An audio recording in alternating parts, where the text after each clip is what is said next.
In Don't Let Go, I play a detective called Jack Radcliffe from South Central Los Angeles. He has a niece called Ashley, as played by Storm Reid, who he has this really close relationship with. And a terrible thing happens. She's murdered along with my brother and my sister-in-law. And I'm in a period of grieving when I suddenly get a phone call from my niece. Somehow she's calling from 2 weeks before her murder, and I have to try and figure out how to save her through time. Now, I had heard that the director had a near-death experience and was kind of talking to himself as far as his kids and, what that process was like, and that's kind of where the title Don't Let Go came from. What did he share with you as far as kind of his personal experience in creating this movie? Well, yeah, Jacob, as you say, had this sort of near-death experience, and I think, like most of us, if you have something as intense as that happen, or you've lost someone you love, you find yourself thinking, what could I have done? What would I do to make things different? And in a sense, that's what our film looks like. My character is given that chance to change what is a tragic event in not just his life, but in the lives of the people he loves.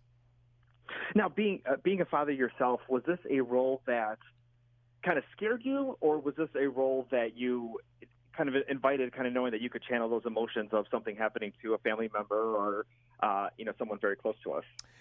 It was both. I very much was drawn to the project because I could relate to the idea of wanting to protect those you love. As you say, I have 4 children myself, so that is a daily concern of mine. But it also scared me. When I take on a role, I try to fully inhabit it, and I knew that in taking this on, I would have to entertain what that would be like to have to face the potential of my children being subjected to what Ashley is subjected to in the film. And that was not a comfortable headspace to inhabit, but I knew it was something I was going to have to entertain and sit in for a while.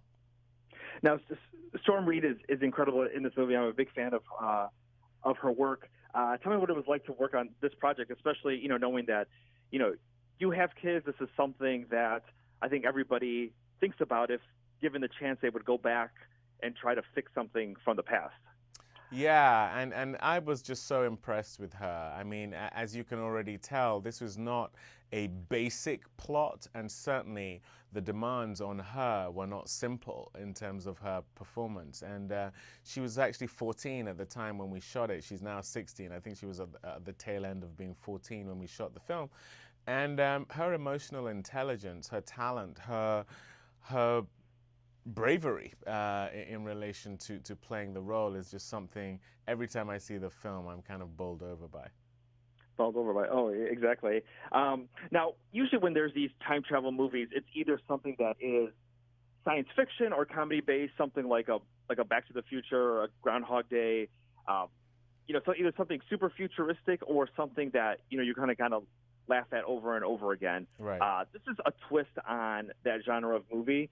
Are you a big fan of thrillers? Is that something that got you interested in this project? Oh my goodness, I'm a fan of thrillers. I'm a fan of time travel movies. I'm a fan of detective movies. I'm a fan of action movies, and this is all of those in one. So that's partly why I was just so excited when they sent this my way. But you're right, it is a bit of a twist on that because even though it is a time travel movie, it's not specifically about how time travel works. It's more about the opportunity that time travel presents for these 2 characters.